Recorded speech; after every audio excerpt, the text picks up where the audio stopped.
we teach one of the many techniques in the class. There's something called SWOT analysis. And does anyone want to guess what the S.W.O.T stands for? It's not like a SWAT team on TV. What do we call, in other words, there's a synonym for risk. There's a synonym for risk that starts with T. Anyone? Threat. Yeah, who said that?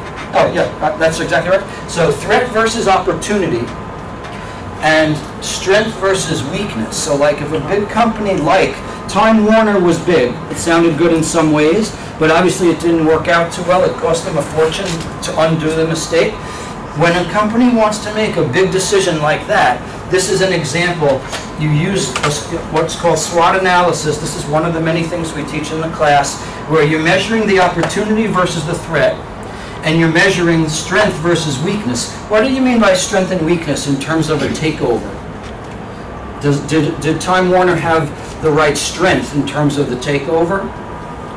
They were big, but it doesn't mean that they had the right strengths. What do we mean by strengths in a merger situation? It wasn't their area of expertise. Yeah, like should Burger King have bought AOL? Right? You know? So yes, maybe they're big enough, but what good will it do them? Do they have strengths to capitalize on it? Right? So in other words, the opportunities probably were enormous between Time Warner and AOL. That probably was true, but when you analyze like this, you want to wind up in this quadrant, not here, here, or here.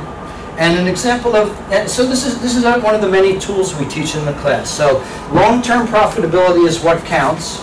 Probably the stock of one of those companies did bounce for a few days when that happened, but that doesn't mean it was a smart idea. It cost them a fortune to later disband the companies.